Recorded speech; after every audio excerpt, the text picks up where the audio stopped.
Hello everyone, welcome to What If Deku Evolved One for All and Became Immortal Part 1. Before we start, please go support Zack-Oblivion for writing that awesome fanfic.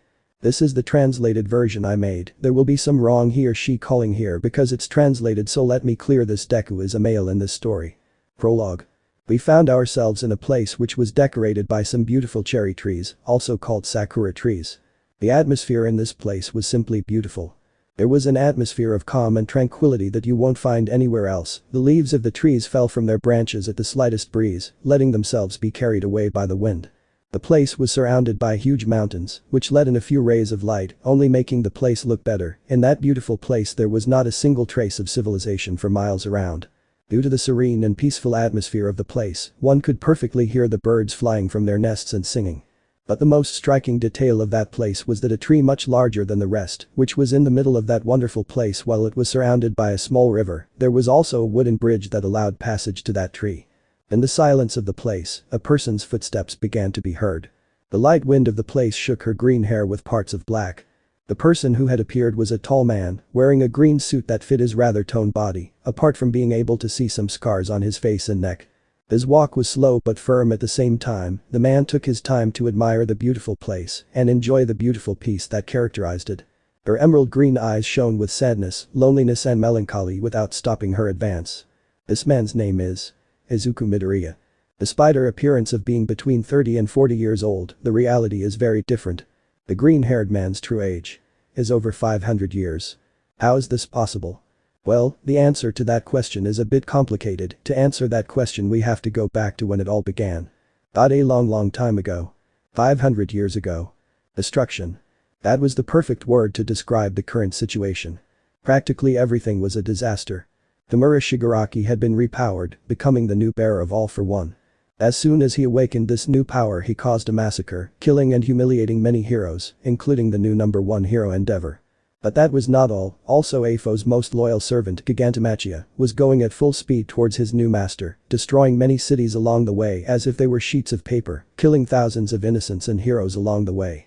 In the middle of all that destruction were Tamura Shigaraki facing off in the air against a certain green-haired man and current bearer of One for All. Izuku used the black whip to attack Shigaraki, while at the same time using Nana Shimura's quirk to stay in the air and prevent the white-haired man from touching the ground. Izuku felt fear and despair invade him the moment Shigaraki placed his almost destroyed hand on his face. Izuku's vision clouded and suddenly everything went black. There it was back, at the core of One for All. Nana Shimura and the first bearer were also there. He could also feel how the other ancestors were nearby. Just like Shigaraki and All for One. He couldn't move, he was being crushed against the ground as if he were an insect. All he could do was listen to them talking to each other. Giving this power to someone so insignificant was a mistake. It was the phrase shouted by the greatest villain in the entire history of humanity, the villain All for One. That phrase. That damn phrase. It was the one that, without knowing it, completely sealed the destiny of the young Izuku Midoriya. That phrase reached the boy's ears, who was still on the ground. The green-haired young man clenched his fists with all the strength he had at that moment. Inside him he felt a huge whirlwind of negative emotions. Anger, despair, fear, contempt, confusion and many more emotions were accumulating inside Izuku. And that several lights manifested in that infinite darkness. This event left both Izuku and All for One and Shigaraki stupefied. The former wielders Izuku thought in shock as he saw all those lights turn into the former wielders of One for All. It wasn't a mistake. The first wielder of One for All exclaimed. Suddenly, the bodies of all the predecessors began to emit a powerful light green light while small rays surrounded their bodies. Someone who abuses people, like you, will never understand what drives this boy to bleed. He continued speaking as his body along with the other bearers glowed even more intensely. While this was happening, Izuku's body began to be surrounded by a large amount of emerald green rays. Izuku didn't know what was happening at the moment, but the former wielders of One for All were giving all their strength to the boy. They were giving it their all. His power. His quirks. Their hopes. And in a certain part, their souls. This young man is possessed by an instinct to save others that surpasses all common understanding. The predecessors' bodies began to fade into small particles of light, which flew to Izuku and little by little entered his body. For each particle that entered Izuku, the small rays increased in intensity and size, at the same time that they hit the ground with force, as if they were lightning. For their part, All for One and Shigaraki looked at this scene completely stupefied without knowing exactly what was happening. Our power is yours and we will follow it. With a final scream, the bodies of their predecessors finished disappearing. The light particles completely entered Izuku's body. The green-haired boy's body was glowing with a strong emerald green glow. Immediately a gigantic explosion of bright green energy was present in the core of One for All. The explosion was of such magnitude that it ended up consuming All for One and Shigaraki. Back in the real world, Izuku and Tamura's bodies flew in opposite directions, crashing into several pieces of rubble. The freckled man's body before crashing was caught by a certain two-colored boy, who was also carrying a certain Ashen-haired man with a Muslim complex. Before Shoto could say anything, he opened his eyes in surprise as he saw his green-haired friend's body surrounded by an emerald glow, accompanied by hundreds of small rays. The bicolored boy was even more surprised when Izuku slowly began to stand up, but that wasn't what surprised him. What really surprised him was seeing how small green rays came out of the boy's hundreds of wounds, followed by the wounds beginning to heal on their own at an incredible speed. It was only a matter of seconds before Izuku's body was almost completely healed. The green-haired man wrung his hands in surprise and began to examine his body, noticing how he was almost completely healed. Midoriya, what was that? Shoto asked surprised. I don't know. The boy replied as he looked at his hands in shock and confusion. However, even though most of his wounds had healed, he still felt extremely tired. Shoto would begin to check the explosive blonde, realizing that he was still alive. At that moment, BNHA would arrive, who looked quite upset. The heroes are trying to stop a gigantic villain coming here. We have already warned the heroes that they are facing the Nomus. Lita shouted seriously. Before anyone could say anything, Tamura emerged from the rubble. The white-haired man used some kind of black tentacles with red details, which came out of his fingers and back, to stand up. Tamura. You must escape. All for One's voice said to the white-haired villain. You're not the boss of me, he exclaimed angrily.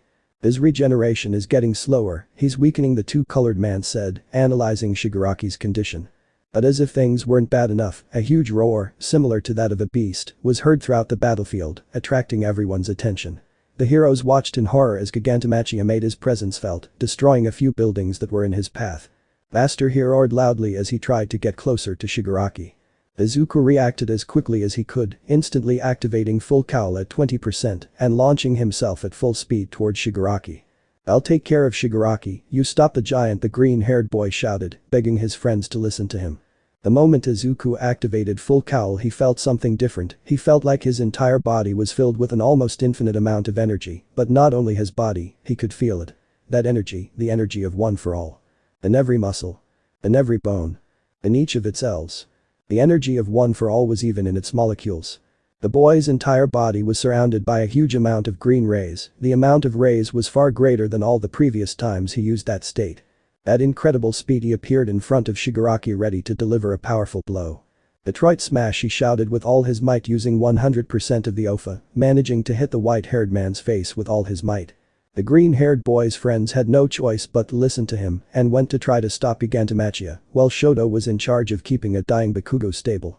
Next to them was also a badly wounded Endeavor, who despite his wounds continued to fight with all his strength. There they were. The bearers of One for All and All for One. Izuku Midoriya and Shigaraki Tamura. Both of them launched themselves at full speed against each other, having as their only objectives in mind to defeat or kill their opponent, respectively. However, there was something that the green-haired young man did not know. And that was because something inside him had changed. He had changed forever. And it was hard to say whether that was a bad thing or a good thing. Both opponents collided their fists, generating a huge shockwave that even reached where the heroes were fighting 𝙬𝙤𝙡𝙡. Their eyes met. Izuku's eyes shone with an emerald glow that reflected unmatched fury and determination. For his part, Tamura showed an expression of fury and hatred that seemed to have no end, not to mention that just by looking at his expression, one could notice how his mental health was deplorable, even reaching the point that one could easily say that the white-haired man was crazy. Neither of them was going to give up. This would undoubtedly be a catastrophic battle. Chapter 1. Consequences. The battle was over. But the result was not very good. 𝙬𝙤𝙡𝙡 had managed to defeat the heroes, leaving them on the brink of death. The huge villain grabbed the badly wounded Shigaraki, and they both retreated with difficulty, although the white-haired man, with his pride wounded, had to order his subordinate to retreat. After that, Izuku only remembered how he fell to the ground, unconscious due to the enormous fatigue his body felt. Right now we can see how the green hair slowly began to open his eyes. The boy felt his eyelids very heavy, making an effort to open his eyes. When he opened them, he had to close them again when all the light in the room hit his face. When he got used to the light he realized he was on a hospital gurney with several tubes and machines connected to his body. What happened, where am I? These were the questions the green-haired man asked himself as he pulled himself together and held his head, feeling a little dizzy. At that Izuku noticed something strange in his body. Dot was cured. That was exactly what was strange. He still had the scars from before his battle against Shigaraki, but during that battle, he had suffered injuries so fatal that they would have left him with horrible scars for the rest of his life. But apparently that was not the case. Izuku instantly noticed how his body did not have a single scar from his battle against Tamura, and that left him confused. The freckled boy's thoughts were interrupted when he heard the door open and someone enter the room. The green-haired boy turned to see who had entered. When he looked he was surprised to see that the person was none other than his friend and UA classmate Uraraka Ichako. The brunette opened her eyes wide when she saw that her friend was awake. Without her realizing it, small tears of happiness began to come out of her eyes, staining her cheeks and falling to the ground. Deku-kun, Uraraka shouted happily, instantly reaching Izuku's side and hugging him with all her might. The boy was surprised by the brunette's action at the same time that he blushed at having her so close to him. Uraraka-senpai, I'm glad to see you too. Izuku said somewhat nervously. Uraraka, realizing the position they were in, quickly separated from her friend while she blushed. I'm sorry about that, I'm just glad you woke up. She said with a slight blush on her cheeks and a smile full of happiness. The green-haired boy was glad to see that his friend cared about him, but something she said also left him very confused. Uraraka-san, how long was I unconscious? The one for all wielder asked, suddenly changing his personality to a more serious one. The expression on the brunette's face showed surprise at that question and then changed to a serious one. You were unconscious for a week. She said with extreme seriousness. Izuku opened his eyes in surprise and shock when he heard those words. Had he really been in the hospital for that long? I was scared, I thought you wouldn't wake up. The girl's expression showed concern. Uraraka-san. The green-haired boy said in a whisper, however a very important doubt came to his mind, what happened while I was unconscious? The green-haired man's question surprised the brunette, who changed her expression to a completely serious one. The girl began to explain to him the things that had been happening while he was unconscious, and things were just a mess. To begin with, before the League of Villains retired, the villain Dabi had made a huge revelation. It turns out that he was Endeavor's firstborn, his real name being Tuia Todoroki. This information was transmitted throughout Japan through each screen. The villain also revealed to everyone the mistreatment that the number one hero had caused his family, in order to surpass All Might. The guy even showed a DNA test where the results gave a 99.9% match. It also revealed that the number 2 hero Hawks cold-bloodedly murdered the villain twice. Even a video was shown where the villain begged for his life. With this, the reputation of both Endeavor and Hawks fell through the floor, but that was not truly alarming. The real problem was that this caused a gigantic blow to the society of heroes. People no longer felt safe with the heroes. They distrusted them, and some even began to fear and despise Endeavor and Hawks. Oh, and as a final touch, we must not forget the enormous disaster that Gigantomachia caused while he was on his way with Shigaraki. The enormous villain had destroyed several cities, killing thousands of innocents and heroes alike. Only to then go to the maximum security prison Tartaros and destroy it completely, freeing all the villains imprisoned there, including All for One. The current situation could not be worse. Izuku was in complete shock upon hearing what the brunette said. The hero society was falling apart. And Todoroki. How is he? He's not okay. This news was a big blow for him. Uraraka said while in another room, a bicolor with several wounds and his head down and a sad face could be seen. It didn't take a genius to understand the situation. Izuku knew it. They had lost. This time the heroes lost. The villains won. There was no way they could call that a victory. They had been outclassed in almost every aspect, if not all. However, they still had one consolation. They may have lost the battle, but they have not lost the war. At least not yet.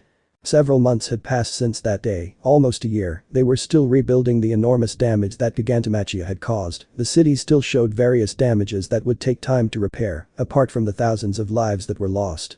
Trust in the UA and the heroes was practically non-existent, and although they managed to rebuild the school, several parents decided to take their children out due to their fear. As for the heroes Endeavor and Hawks, things didn't go so well for them. Hawks' reputation was in tatters, although things hadn't gone too badly for him. This was due to his relationship with the International Hero Agency, or whatever it's called.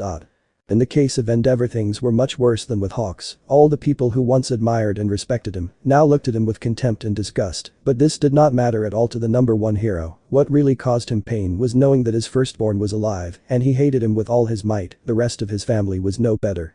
Mayumi and Natsuo were in shock, still processing that their older brother was a villain who killed hundreds of people, but possibly the most affected is the matriarch of the family, Rei Todoroki. If before she was showing signs of improvement in her condition, with Tuya's revelation the woman had gone into shock and later into a deep depression. For her part, Shoto was in a similar situation to his mother. He had entered depression, something surprising knowing his cold personality. Apparently the revelation that Dabi was actually Tuya had hit him hard. For his part, Izuku, while he was in the hospital, realized a small matter that he had overlooked.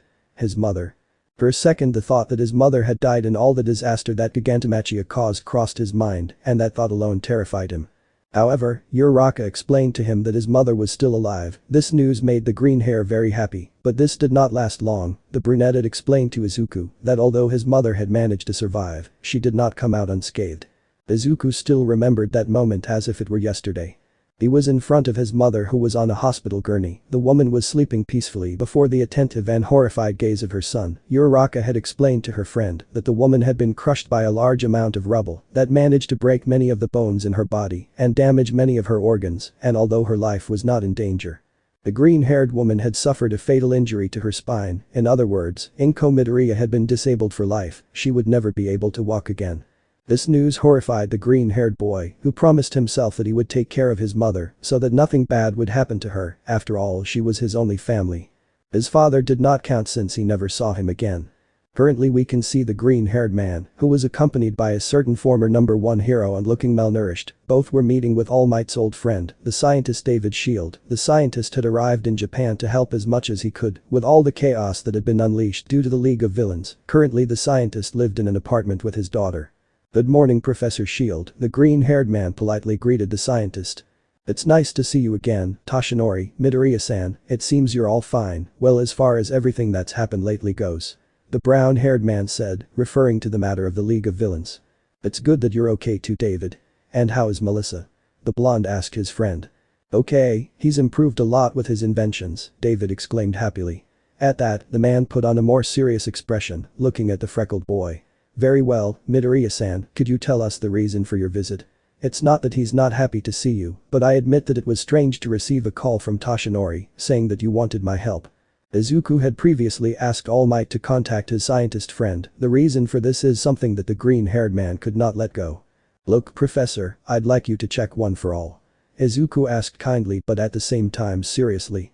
What the green-haired man said surprised both adults. Well, the atmosphere in the room became somewhat tense as both adults changed their expressions to serious ones. It should be noted that the scientist already knew about the secret of One for All. This because All Might had told him after all the events of Island. This simply to ensure that his friend does not screw up again like the last time. "May I know the reason for this request?" the brown-haired man asked seriously. Hearing that, the boy's mind flashed back to the time when his body was healed thanks to those strange rays. "It's difficult to explain, but in short I would like you to check it to see if there is anything strange," Izuku asked kindly. The scientist sighed heavily and simply accepted the boy's request. In this way the three of them went to a small laboratory that David had near his apartment. Once there, Izuku lay down on a kind of metal stretcher and took off his shirt, leaving his torso bare. The scientist proceeded to connect several cables to the boy's body at the same time that a kind of scanner passed through the entire body of the freckled boy. "Alright, we should be getting the results now," the brown-haired man said as he turned on a computer and waited for it to give him the results. "I don't think it's anything serious, maybe it's just a..." The scientist didn't finish speaking because the results appeared. The moment he saw the computer screen his expression changed to one of complete surprise and shock. His eyes opened as wide as they could, seem like they would pop out of their sockets at any moment. The scientist's jaw almost dropped and hit the ground due to the enormous shock he was in. This can't be possible. It must be some kind of mistake." He stuttered nervously and shocked as he looked at the computer screen. "David, what's going on? Is everything okay?" the former symbol of peace asked with concern. The blonde walked over to see the result on the computer screen, only for his jaw to drop to the floor in shock. This can't be." All Might muttered in shock. What's going on? Is everything okay? Is there something wrong?" the green-haired man asked, confused and worried. The scientist, without saying anything, disconnected Izuku from the machine. The boy, confused by this, sat on the stretcher without understanding what was happening. "Professor Shield, did you manage to find anything?" the boy asked. "Before I answer that, I want you to answer me a little question," the brown-haired man said seriously, receiving a nod from the broccoli. "After the battle with Shigaraki and the League of Villains, did you notice anything strange?" As if the boy wasn't already confused by everything that was happening, that question only confused him even more than he already was. Well, after the battle for a month I started to feel weird. He said under the watchful eye of the adults present. A few days after leaving the hospital I felt extremely hungry. I emptied the refrigerator in my house 3 times, and when I filled it after 5 minutes I was hungry again. I also felt as if my whole body was becoming more, how do I say it, I think irritable would be the word. Also for each day that passed I felt like something hurt. It was like, one day a headache, the next day the headache goes away but my stomach hurts, and it was like that for at least a month I think. After that time everything just disappeared from one day to the next, I think that's all. The green-haired man finished explaining, remembering the days after the battle against the League of Villains. David Shields stood there thinking and analyzing what the green-haired boy had just told him. To tell the truth, he was already getting an idea about the source of these problems, but he had to be sure. I understand, well Midoriya-san, first I will ask you to give me a sample of your blood so I can analyze it and find out what has been happening to you. The man said seriously. Izuku simply nodded and with a syringe the scientist took a small sample of the boy's blood. Okay, I'll analyze the sample, I'll call you if I manage to find something. The brown-haired man exclaimed as he looked at the crimson liquid carefully. The man could swear that he saw, and for a brief second, a small green light in the boy's blood. In this way All Might and Izuku left the laboratory leaving the scientist to work. Left alone, David Shields sat in front of his computer, staring at the screen with a completely serious expression. What's happening to you Izuku Midoriya? He asked no one in particular, while his gaze didn't leave the computer screen. On the screen you could see the results of the scan that had been done on the freckled boy, and you could say that the results were at most interesting. You could see on the screen a kind of diagram, I think that's what it was called, XD, showing how the energy of One for All had increased in such a way that even the result was off the scale. In other words, One for All had become much more powerful. Chapter 2. An incredible power. Days after Izuku had that talk with David Shield, things have been relatively good considering the previous events. The boy continued to care for his mother, who had been very sad lately due to her now disability. Relax mom, everything will be okay. Izuku exclaimed with a smile while cooking dinner for him and his mother. After their home was destroyed by 𝙬𝙤𝙡𝙡 during the great attack on the League of Villains, the government was forced to give new apartments to the relatives of heroes or aspiring heroes. This was because now more than ever they needed help, and they could not let their future heroes sleep in the streets. At this time every hero, no matter how small, was important. The green-haired woman smiled motherly at her son. Inko was in a wheelchair, but despite this she tried to move on. When her friends heard the news that she had ended up in that situation, they comforted her and helped her overcome this great trauma, especially her best friend Mitsuki Bakugo. Thank you for taking this trouble Izuku, and I'm sorry I'm in your way. The woman said as she lowered her head sadly. She really hated being in that damn chair. She didn't like seeing her only son try too hard for her. The freckled boy instantly turned around to look at his mother with a look that was somewhere between serious and sad. Don't say that mom. You've always done a lot for me throughout my life. It's my turn to do something for you. Now is when you need it. If my duty as a hero is to help people, first it's my duty as a son to always be by your side and help you when you need it most. That's what family is for.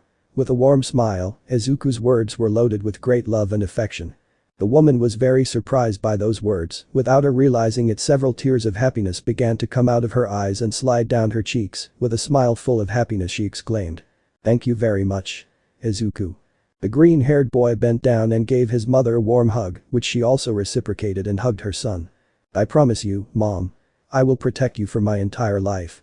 Right now we can see Izuku with a friend of his, a certain ashen-haired guy with explosive tendencies and a slightly very hateful personality. Both hero apprentices were talking while walking calmly through the streets of the city, where they were still repairing the damage to 𝙬𝙤𝙡𝙡. It's been a long time since we've seen each other, Kaken. The green-haired man greeted his friend. So, how have you and your family been after? You know. The ashen-haired man, surprisingly, didn't have his usual annoyed expression, nor did he have his explosive attitude, luckily. Luckily, my parents are okay. They were hurt, but luckily it wasn't anything serious. She said seriously. My father hasn't been able to go to work because of this disaster. The only thing left of the place where he worked is a pile of rubble. The place is still under repair, and it doesn't look like it will be finished for at least a month. And the witch is as usual, although a little calmer, which is good. I think. Izuku smiled seeing the great change in attitude in his friend. He wouldn't lie, sometimes he did feel like smashing his face with a 100% smash. Who would have thought, you've matured. Hahaha, it must be a sign of the apocalypse. The green-haired boy laughed, to the surprise and anger of the explosive boy. "What are you saying, damn Deku," he shouted, returning to his previous personality. "God, I take back what I said," he said with a poker face. "Whatever." Katsuki clicked his tongue in irritation, although the same could be said about you. This comment caught the green-haired boy's attention. "I mean, you seem more self-confident, you hardly stutter when you talk anymore, and you don't start crying over any nonsense." This time it was the ashen-haired boy's turn to make fun of his friend. Izuku looked quite surprised at what his friend said. He simply smiled as he looked around. Everywhere he could see how people were rebuilding all the buildings and others that had been destroyed in the attack of the giant villain under Shigaraki's orders. What can I say? After everything that happened, I just couldn't continue being the same. It was like being in some kind of war. Thousands of people died and we couldn't do anything. We lost against the villains in every aspect. I had to mature very quickly to be ready for when those bastards decide to come back. If they come back, I couldn't continue being a stupid crybaby who complains about everything. Everyone matures sooner or later, it's part of life." Itsuki was very surprised to see his childhood friend, the one who was a fragile and crybaby boy who complained about everything, act so maturely. Apparently being in that war helped him a lot. The ashen-haired boy couldn't help but smile a little. He would never admit it out loud, but he felt a little proud and happy for his friend. "Hey Deku." The boy called out to the freckled boy who turned to look at him. "Is it okay for you to have a rematch?" he asked with a defiant smile. Izuku was surprised at this, but then thought, an opportunity to hit Bakugo, at which point he did what any sane person would do. "When do we start?" the green-haired man asked with a defiant smile as he cracked his knuckles. Now we can see both young men in a forest, which was located on the outskirts of the city. Nobody went to that place, so it would be perfect to fight without problems. "This is the rematch of our last fight. I want you to use all your power, that includes your other quirks. An empty victory is even worse than a defeat. I want my opponent to face me with all his strength," Bakugo said as he stretched preparing for the fight. "If you see that it doesn't cost so much to not be so grumpy, if you had continued being like that, maybe you would have ended up being a bitter and lonely old man," Izuku exclaimed with a mocking smile. The ashen-haired man opened his eyes in surprise. The old Izuku would only have said something like that to him. Katsuki smiled with emotion. He had to admit that he liked this new Izuku more. "Now I'm going to blow your face up for that," the ashen-haired man exclaimed with a somewhat macabre smile. Let the fight begin at once. Instantly the emerald-eyed boy activated full cowl at 10%, his now characteristic bright green rays appearing all over his body. Izuku was launched at high speed towards Bakugo. The ashen-haired man tried to throw an explosion at him, however his foot was caught by the black whip. Itsuki was then slammed hard against the ground. "Does it make me a bad person if I enjoy it a little bit?" "Nah," the green-haired man said disinterestedly. Taking advantage of the fact that his guard was down, Bakugo pushed forward with his explosions, managing to reach his friend, managing to deliver a strong punch to the face accompanied by an explosion. The explosion forced Izuku back several meters as a burn was seen on his cheek. "Nice hit," said the freckled man with an excited smile. However, the explosive boy noticed something strange. He saw how the burn on Izuku's cheek was surrounded by several green rays, beginning to heal on its own. In how many 15 seconds the wound had disappeared, leaving a very surprised and confused Katsuki. "Let's continue." With a battle cry, the green-haired man began to use the trees around him to jump, increasing his speed more and more. Bakugo was trying to figure out where his friend would attack, but due to the great speed, all he saw were a few green rays. With a grunt he placed his palms on the ground, thus generating a gigantic explosion along with a large shock wave. Due to the shock wave of the explosion, Izuku fell and rolled to the ground. He quickly got up, seeing how the entire place was surrounded by a large layer of smoke, also due to the explosion. At that point I heard Bakugo approaching at high speed. The ashen-haired boy used his explosions to propel himself, managing to deliver a strong blow to Izuku's stomach. The boy didn't stop there, sweeping the freckled boy's feet with a kick, causing him to fall to the ground. The green-haired boy instantly jumped up to narrowly avoid a blow from Bakugo that was aimed at his face. In this way Izuku began to deflect and dodge several blows and explosions from the ashen-haired man. The boy threw a punch at Bakugo's stomach, but he used an explosion to separate himself from Izuku. Starting to use the black whip, the green-haired man grabs several large logs and rocks and starts throwing them at Bakugo. Faced with a rain of debris, the ashen-haired man launches a huge explosion, easily destroying all the rubble. "That's all?" he asked with a confident smile. However, the explosive boy noticed how Izuku had disappeared from his range of vision. He would quickly begin to look around trying to locate his opponent. In a flash of speed and green lightning, the freckled boy would appear in front of a very surprised Bakugo. 30%, smash. He whispered while concentrating part of the one for all in his index and middle fingers, after saying that he snapped his fingers, thus generating a huge shockwave that sent the explosive boy crashing with great force against several trees, leaving him on the ground with serious injuries. What do you think of my new technique? I created it shortly after I left the hospital. He said with a happy smile at how his attack worked anyway. Let's leave this fight here, I think I won anyway. Izuku had a smile on his face as he watched his friend get up staggering and with several wounds, which luckily weren't very serious. We'll call it a draw, the ashen-haired man replied simply as he dusted himself off. After that, they both said goodbye and returned to their respective homes with their families. Izuku was arriving home, however he had to answer a call from his sensei All Might. Hello, All Might, what's wrong? The green-haired man asked, confused. Midoriya Shounen, I received a call from David. He says that he has already discovered what has been darkening your existence. He wants us to see him in his laboratory as soon as possible. The former symbol of P said through his cell phone. This pleasantly surprised the green-haired boy. He was quite nervous, but at the same time intrigued to know what had been happening to him during these last few months. Understood, I'll go as fast as you can, see you at Professor Shield's lab. She exclaimed before hanging up the call. I hope it's nothing serious. She said, not knowing that the answer she would receive that same day would change her life forever. Right now Izuku was with a blonde hero back in David Shield's laboratory, who had a completely serious expression, which gave the boy a bad feeling. Okay, David, here we are. Do you have the results? All Might asked seriously, looking at his scientist friend. Yes I do, Toshinori, and I must say that the results were somewhat unexpected, so to speak. David said, trying to soften what he was about to say. Unexpected in a good or bad way? Izuku asked, confused and somewhat nervous. I think I'll show you instead of explaining them, David said, then stood up and grabbed a small scalpel he had lying around. Sorry if this hurts you, Midoriya-san. The scientist apologized in advance as he approached the boy. What do you mean? The boy didn't have time to finish his sentence when the brown-haired man firmly took his right hand and used the scalpel to make a medium wound on the palm of his hand, causing a little blood to come out of it. All Might opened his eyes in surprise upon seeing this action on the part of the scientist. David, what the hell are you doing? The blonde asked excitedly upon seeing his friend's action. I'm sorry about that, but I just wanted to see if my hypothesis is true, the brown-haired man commented seriously. Before All Might said anything, he and Izuku watched in surprise as the boy's wound was surrounded by small emerald green rays, then the wound on the boy's palm slowly closed. After about 7 seconds the wound disappeared completely, leaving both Toshinori and Midoriya stupefied by what they had just seen.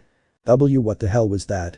The freckled boy asked, confused and surprised as he looked where his wound used to be. As I suspected. David Shield said seriously. David, enough of this mystery, I want answers and I want more now, exclaimed the former number 1 hero seriously. The scientist's expression was one of pure seriousness at this moment as he looked at his old friend. Fine, but first explain to me, apart from being able to change wielders, what is the power of one for all? I asked seriously. All Might was confused by this question and then answered. One for all stores energy, which becomes more powerful as it changes its bearer. The bearer uses that energy to greatly enhance their strength and other physical aspects, such as endurance and agility, explained the former hero. That's the point, in the last study I did on Midoriya-san I think you remember the result well. He explained while All Might nodded. Somehow one for all became hundreds, if not thousands of times more powerful, therefore the enhancement effect was also greatly improved, however there is something else. As the scientist explained, both Izuku and All Might looked at him with surprised and dismayed expressions. What I mean is that with this new evolution of one for all, it no longer only enhances the physical aspects. When I did the blood test I was able to discover that the energy of one for all was in literally every part of Midoriya-san's body, even in his cells. This has caused not only his physical abilities to be enhanced, but all the capabilities of his body have been enhanced to unimaginable levels. He finished explaining, leaving both teacher and student in total shock. But if that's true, how come I have regeneration now? Izuku asked, confused. When it says that the energy of one for all was in all your cells, I literally meant in all of them. That includes the cells in charge of regeneration. The human body can already regenerate some specific organs, such as the liver, until it is complete. Due to the energy of one for all, this capacity was enhanced thousands of times, giving you the regeneration you have now. Izuku now had his eyes wide open, not believing what he was hearing, but that's not all. He said to take the scalpel again and make a cut again in the same place to the green-haired man. Again the wound healed, but now at a greater speed of 5 seconds, did you notice? He healed faster, All Might said, noticing that detail. Exactly, the human being has two abilities that took him to where he is now, these are his ability to adapt and his ability to evolve. Apparently the One for All was in charge of also enhancing these abilities, because of this every time Izuku gets hurt, whether it be slightly or even losing a limb, he will adapt to the damage. Regenerate and evolve so that the damage isn't so bad the next time. David Shield explained, looking at the faces of total shock on the faces of the blonde and the broccoli-haired man. That's amazing, the ancient symbol of peace said, unable to hide his surprise. Wait a second, there's still something that doesn't add up. Izuku questioned, drawing the attention of the two adults. If everything happened to me after the battle with Shigaraki, then why was I having all those symptoms after the battle? The green-haired man remembered the headaches, stomach aches, extreme hunger, and other symptoms he had had in the last few months. That's because your body wasn't used to such a radical change. Although your physical abilities were greatly enhanced, other characteristics were also enhanced, such as homeostasis. This is the process by which the body regulates its vital functions, so that if one were to fail, it could get sick or die. Irritability. This is our body's reaction to stimuli, such as changes in temperature or damage to our body. Adaptation and evolution are the same thing. We also have development and growth. And metabolism, which is how we process nutrients in the environment to obtain energy, like when we breathe fresh air and exhale harmful air. All taken from Wikipedia, as if I were a biology teacher XD. Now Izuku understood everything, why he was having those strange symptoms, he was adapting and evolving. If One for All continues to make your body adapt and evolve, you could reach a state where nothing could harm you, or even nothing could, in extreme cases, kill you. There is a possibility that you could become immortal. The room fell into complete silence when David Shield finished his explanation. At this point the surprise and shock of both All Might and Izuku could not be compared to anything, both once they came out of their shock, they only managed to say one word. Shit. Chapter 3. Kingdom Above the Clouds. It is a beautiful day, the beautiful blue sky illuminated by the rays of the sun, while it was adorned by several white clouds. People left their homes to go about their daily tasks, whether it was work, shopping, or simply meeting up with friends and loved ones. Suddenly a small emerald green ray could be seen shooting into the sky. The lightning moved everywhere as if it had a life of its own. Some people saw this greenish ray moving freely between the clouds, however, despite this they were not worried, they already knew who it was. Approaching the emerald ray we can see it with much more detention. What was supposedly an emerald green ray was actually a boy with green hair with black parts, also green eyes, thin but built physique. The boy seemed to be no older than 17 or 18 years old and was wearing casual clothes. As many have already guessed, this young man is Izuku Midoriya, only with a somewhat more mature appearance. It had been 2 years since Izuku discovered that he was immortal, and in his words, it was one of the best things, if not the best thing, that had happened to him in his entire life. Thanks to this he was able to use huge amounts of One for All without problem, since his new regeneration healed him, managing to use percentages much greater than 100%, this adding to his training, had given incredible results. He had also trained the other two quirks of the previous wielders, the black whip and float, as well as having managed to create many very useful techniques for different scenarios. In fact, right now I was using one of those techniques to fly. This technique consisted of using 50% of One for All to give powerful kicks generating large waves of compressed air, which gave him a strong impulse, and if to this was added the use of Nonishimura's quirk, float, to stay in a specific point, he managed to have an almost perfect way of flying. This was a very useful technique, both when fighting and for simply taking an aerial walk like now. The green-haired boy liked to use the same technique to fly whenever he felt like it. I could feel it. The air in her green hair, the wind hitting her face. With a big excited smile, he gave a powerful kick with the power of One for All, managing to propel himself upwards with his strength still remaining. As Izuku continued to climb he looked back down, he could see how everything was getting smaller from his point of view. The houses, the people, the heroes, everything. He could feel the air entering through his nose and filling his lungs, his entire body filling with adrenaline. The boy's entire body emanated his classic emerald green rays, while wherever he went he left a trail of these same rays. Due to this from the ground people could see it as if it were a green ray. Giving a cry of excitement the boy kicked to his right, thereby propelling him forcefully to the left. Little by little his body began to descend due to the loss of speed, so he kicked the air again, only this time downwards, again propelling himself forcefully upwards once more. The boy didn't stop there and began to kick the air even more with even more power, propelling himself with much more force. In a matter of seconds Izuku could feel the white clouds hitting his face, forcing him to close his eyes. When he opened them he realized that he was above the clouds themselves, and to avoid falling, he began to use Nonishimura's float quirk. It was a truly beautiful landscape. She could feel the rays and warmth of the sun on her skin. The wind gently moving her hair. Her eyes sparkled with happiness as she admired the beautiful scenery. Izuku, ever since he learned to fly, liked to go above the clouds to contemplate this beautiful landscape. Whenever he would rise above the clouds and see the sun shining brightly on everything, it would simply fill him with a peace that you won't find anywhere else. He felt so free. The kingdom where no one could bother him. The kingdom where she could go whenever she needed some time alone. It was like having your own kingdom. His kingdom above the clouds. At that Izuku would feel a vibration, he would take out his cell phone seeing a message from his friend and rival Bakugo. "Get off your high horse Deku, school's about to start." The freckled boy couldn't help but let a light laugh escape his lips. He had completely forgotten about it. Taking one last look at that beautiful panorama, he turned around and gave a powerful kick in the air heading towards the UA. Meanwhile, in the Hero Academy, the UA Academy. They were now Class 3A. Time had passed and the students had already grown up, not only finding themselves in their last year at UA, but today was the last day of the year. After that day they would become official heroes. Something that had to be highlighted was the fact that the League of Villains had not reappeared since that war. This gave them time to train and be prepared for when they met again. But it also made them somewhat nervous, since they did not know what they could be planning. "Bakugo, have you already sent the message to Midoriya?" A certain blue-haired man with glasses asked while moving his arms like a robot. "Stop bothering me, that idiot Deku is always late, you should be used to it by now," exclaimed an older Katsuki Bakugo. Before Iida could answer, everyone heard something crash loudly in the courtyard, more specifically right next to their classroom. "See, it's here," the ashen-haired man said simply. In the UA courtyard was Izuku with his head buried in the ground. He had fallen from the sky at maximum speed, as a result his neck was destroyed, although this was not a real problem. Small green rays surrounded the boy's wound, healing it instantly. He immediately stood up while shaking the dust off his clothes. A perfect landing, the freckled man smiled happily and somewhat carefree. He quickly ran to the dorms, where he changed quickly, grabbed his things and went to his classroom. "Hey guys, sorry for the delay." Izuku casually greeted his companions. "Midoriya, you can't be late for your last day at UA," Iida scolded his friend. "Come on Iida, you need to learn to relax a little," the green-haired man replied without interest. "What right do you have to say that?"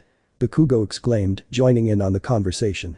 At that point Izawa enters the living room in his typical yellow sleeping bag, interrupting the boys' conversation. "Be quiet and sit down," he ordered as he activated his quirk, causing his eyes to glow red. A shiver ran through everyone present, and in less than a blink of an eye they were already in their seats. "Well, today is your last day at UA, but don't be silly about it. We'll go over each topic and finish with individual combat," the professor, who looked like a vagabond, explained lazily. In this way the day passed normally until the time for the individual fights. The battles had begun, where the students of Class 3 had demonstrated their progress in recent years, now having better control over their quirks and very useful strategies. "Okay, now for the last match, Midoriya vs Todoroki," Izawa announced. At that both boys entered the battlefield. "Just like old times, right, Todoroki?" The green-haired boy asked with a defiant smile as he remembered his first battle against the two-colored boy at the first sports festival he participated in. Shoto wouldn't say anything, he would simply have a serious expression, but with a tiny smile as he got into a fighting stance. "Start," Izawa exclaimed, starting the fight. Izuku would without hesitation activate full cowl at 40%, they knew beforehand how powerful his partner was and that he should not be overconfident. The green-haired man quickly dodged a large ice pillar that was speeding towards him. The freckled boy had no time to rest when he was forced to dodge a powerful flame from Todoroki. He saw how his two-colored friend had both sides activated, knowing that right now he decided to do the same. Izuku put on an excited smile as they activated the Black Whip, although it manifested itself in a different way than when he used it 2 years ago. Now the Black Whip looked like 4 large tentacles coming out of his lower back. "Let's go Todoroki," Izuku said with a challenging smile, while his Black Whip pointed towards his friend. "Black Whip Kagyun style," he shouted as his body was surrounded by green rays, and he launched himself at enormous speed against the two-colored beast. During these years Izuku discovered that he could manifest the Black Whip in different ways, as it was not very comfortable for him to manifest it in the previous way. He decided to give it the form it has now, and that he was inspired by a certain ghoul anime. "I still insist that you copied Kaneki Kaminari," Denki exclaimed as he watched the match with the rest of the class. Everyone ignored the blonde's comment, turning their attention back to the battle. Izuku began to use his Kagyun to attack Todoroki. The bicolor did not even flinch at this, counterattacking with several pillars of ice. Using a Delaware smash at 30%, he managed to destroy all the pillars without any problems. However, Izuku didn't notice that Shoto was now behind him with a sword made of ice. During these 2 years, Broccoli was not the only one to improve his techniques, his companions had also improved a lot. An example was Shoto, who could now create ice weapons and some fire weapons. Thanks to this, his body no longer suffered as much from the effects of being cooled by the ice or burned by its fire. The bicolor launched a diagonal cut, managing to cause a wound on Izuku's back, and as if this were not enough, the skin around the wound began to freeze. "TCH, Buck." Izuku groaned in pain. He jumped away from his opponent. A disadvantage that he had noticed since he obtained his immortality was that he could not regenerate if his parts were frozen, at least for now. Shoto had also noticed this and decided to take advantage of it. Firmly brandishing his weapon, he launched several pillars of ice at the green-haired man. He began to concentrate the energy of One for All into his black whip, causing his characteristic green rays to surround them. Moving his Kagyun at high speed and with great force, he launched several waves of compressed air that managed to destroy the ice. Izuku tried to move forward, but realized that his legs were not responding to him. Confused, he looked at the ground, only now discovering that the ground, along with his feet, were frozen. He observed how Todoroki had stuck the pin of his weapon in the ground and looked at him seriously. "I won't lose, Midoriya," he said before launching into the attack. In this way, Shoto began to launch hundreds of slashes with his ice sword, while Izuku used his black whip to block the cuts. One disadvantage that Izuku discovered about his black whip was that despite having great strength, they were not very resistant. Because of this, their enemies could take advantage. The green-haired man gave a powerful blow to the ground with his leg, managing not only to crack the ground, but also causing Todoroki to lose his balance. The freckled Tone took advantage of this and began to throw many Delaware smash with both hands without stopping. Shoto, seeing the waves of compressed air heading towards him, quickly created a large wall of ice as a shield. Izuku did not stop in his attacks, resembling a machine gun. Little by little he was destroying Todoroki's ice shield. When he managed to destroy the shield, he noticed that his opponent was no longer there. He had no time to think when a huge and powerful flame hit him on his right side, fully absorbing the entire attack. The attack ended up causing several burns, which began to heal very quickly. Shoto didn't stop there, and knowing that the battle could go on for a long time, he decided to end it all at once. The two-colored boy would activate both of his sides. His fire side was burning with great force, to the point that his flames went from red to a blue color due to their temperature. On the other hand, his ice side was so cold that it began to emanate a freezing air that was clearly visible. "Let's get it over with, Midoriya," Shoto said with a small smile. "I agree," the green-haired man exclaimed as his body was surrounded by many rays. The younger Todoroki began to charge a powerful attack combining his fire and ice. For his part, Izuku began to accumulate a large amount of One for All power while running at high speed against his opponent. "Flashfire plus Ultra," the bicolor shouted with all his might, launching his most powerful attack against his opponent. Izuku was already a meter away from Todoroki. With an excited smile, he exclaimed the name of his attack while his body released a large amount of green rays. "Full cal 150%, pulsed electric." As he shouted that, a large dome of electric rays came out of the boy's body, hitting Todoroki's attack, generating a huge explosion that shook the entire place and forced his friends to hold on so as not to fly away. Pulsed electric is one of Izuku's most powerful techniques. Thanks to his regeneration, he is now able to use more than 100% without many problems, although he still gets hurt. This technique consists of storing a large amount of energy within his body and then letting it all out at once, as if it were a huge explosion. "Damn, they went too far again," Aizawa growled, seeing the large cloud of smoke caused by the clash of power. Todoroki could be seen embedded in a wall, semi-unconscious. For his part, the freckled man was under some rubble, with only his arm visible. "Hey, a little hand over here," Izuku said with difficulty as he regenerated. The professor just gave himself a facepalm at this, followed by a heavy sigh. Classes had ended and now was the moment most awaited by everyone, especially for classes 3 and 3B. Finally his time had come. They were graduating from UA, officially becoming heroes. Director Nezu himself gave each of them their diplomas and licenses that officially made them heroes. Some couldn't help but shed a few tears of happiness. Among them was Izuku. Old habits die hard. The moment came when all the students threw their graduation caps into the air. It was the perfect moment. Izuku felt like this was the happiest moment of his life. Happiness flooded his body.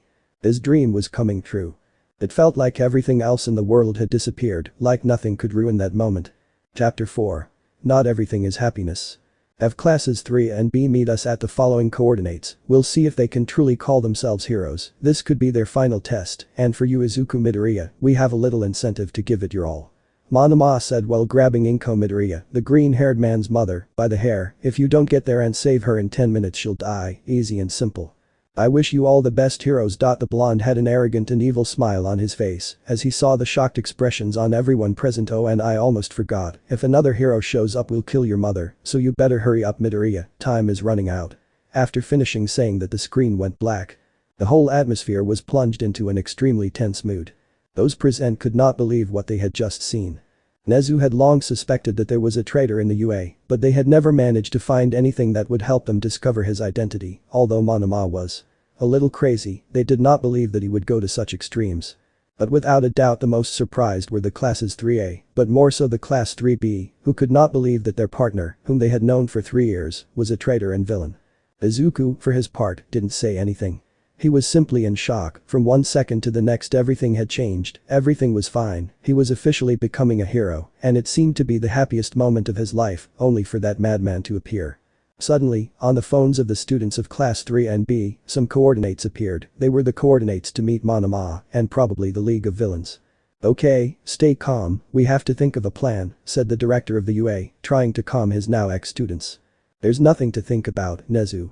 The green-haired man exclaimed in a serious and cold tone. Everyone turned to see how the boy had a look full of fury in his eyes, while his body began to be surrounded by his green rays. He already said it, if anyone else goes, but us, my mother dies. Without saying anything else, the freckled man turned around, ready to go rescue the only family he had left. However, the boy couldn't take more than 2 steps, because a certain ashen-haired man got in his way. Deku, first calm down, you're angry, we all are, but you won't achieve anything like that. Surprisingly, Bakugo advised his friend with a compassionate look. Very well, who writes this? Oh, right. The others watched expectantly to see how the green-haired man was going to react, being visibly nervous. Bakugo. Get out of my way. Izuku ordered in a serious and grim manner. Not until you calm down, it's obvious that you're not in the best mental condition, and I'm telling you that. Despite his explosive personality, even Bakugo knew that the freckled boy wasn't okay. Izuku placed his hand on his friend's shoulder, the explosive boy believed that he had calmed down. I think, he said as he began to put pressure on Bakugo's shoulder, that you didn't understand. He continued to apply even more pressure. That was an order. Finally, with great force Izuku forced Bakugo to fall to his knees. Without saying anything, he disappeared in a green flash, leaving behind a trail of his characteristic emerald rays. Damn it, everyone quickly go after him so you don't do something stupid, Azawa ordered the former A and B classes, who nodded and quickly headed towards the coordinates that had been sent to them. For his part, Izuku had a look of total fury on his face as he ran using 100%, he was extremely worried about what that bastard Monoma could do to his mother. His heart was beating 1,000 times a second as he increased his speed to get there faster. He had a lot of emotions at the moment, the main ones being fear, worry, helplessness and anger. In a matter of 3 minutes he had already reached the coordinates where Monoma was located. The place was an abandoned workshop near a dock. Without thinking he entered through a window while looking for his mother Monoma with his eyes. Monoma, oxygenated and feminine bastard, come out at once and maybe I'll consider not breaking every one of your bones, the green-haired man shouted furiously while looking for the blonde now villain. Calm down now Izuku, I didn't remember you being so hot-tempered, said a female voice from the darkness. Izuku recognized that voice instantly with a frown. Toga. Sure enough, out of the darkness came the blood-loving blonde villain. During this time, the villain had changed. She had grown taller, her hair now reached her shoulders, and she looked more mature, although she still had that lunatic look on her face. Hello Izuku-kun, it's been years since we last saw each other. How are you? By the way, congratulations, you're officially a hero, let's just hope you're not like Hawks. The villain greeted happily, although with a tone of contempt when mentioning the former hero. You never change, he said coldly, looking at the blonde. Unfortunately it doesn't, a male voice answered this time. This time the newcomer was a white-haired man with several burns all over his body. Tuya Todoroki. The aforementioned just smiled mockingly looking at the boy. Nice to see you again, Hero Deku, but look, it's not just us, Tuya exclaimed smiling. In the shadows, many other villains well known to the green-haired man appeared. These villains were Spinner, Mr. Compress, Moonfish and Muscular. It's been a while, Midoriya. Muscular greeted with a demented smile. By the way, don't bother waiting for your friends, there are several villains and Nomus outside that you'll have a good time with, Toga said with a smile. Izuku simply looked at all the villains present coldly. I don't have time to play with Monoma's dogs. Oh come on Izuku-kun, it's been years since we last saw each other and you're so cold to me. The villainess pouted like a child. At least let me stab you a few times and play tug of war with your intestines. I heard you're immortal now, so there shouldn't be a problem. A sadistic smile appeared on the blonde's face as she pulled out a knife she had hidden. Toga then launched himself into a bloodlust attacking the young green-haired boy. The freckled man didn't move an inch, still keeping his cold gaze on the villain. Just as Toga was about to stab the boy, she was hit with beastly force by the green-haired boy's black whip 𝙬𝙖𝙪𝙨𝙚, which was surrounded by green rays. Due to the power of the blow, the sadistic blonde crashed with enormous force against a wall, leaving both arms broken and with various blood coming out of her forehead. "There's your blood. Hitch." Izuku exclaimed without further ado. "I'd rather finish this quickly, I have a family talk pending with Shoto." Tuya exclaimed, throwing out a powerful flame. Izuku jumped and dodged the villain's flame, however he couldn't dodge a blow from Muscular. Said blow not only broke his jaw, but also sent him crashing into a wall. "I want to revenge Midoriya," he shouted as many muscle fibers surrounded his arm. The green-haired man pushed himself off the wall, looking seriously at the villains with his already regenerated jaw. "I don't have time for this nonsense," he muttered as he activated full cowl at 100%. The villain launched himself at high speed to give the green-haired man a right hook. Izuku dodged the blow without problems and launched a powerful kick to Muscular's face. The force of the kick was such that it knocked out a couple of his teeth. He did not confirm with that, using his 𝙬𝙬𝙪 I'm going to call Black Whip that too. He stabbed his entire right arm, causing a heartbreaking cry of pain from the blonde. Grabbing Muscular by the hair, he threw him at the rest of the villains, knocking them down as if they were bowling pins. The villains quickly got up. Moonfish began to lengthen her metal teeth, which went at high speed against Izuku trying to stab him. Without moving from his spot, the boy caught the villain's teeth with his bare hands, cutting his palms in the process.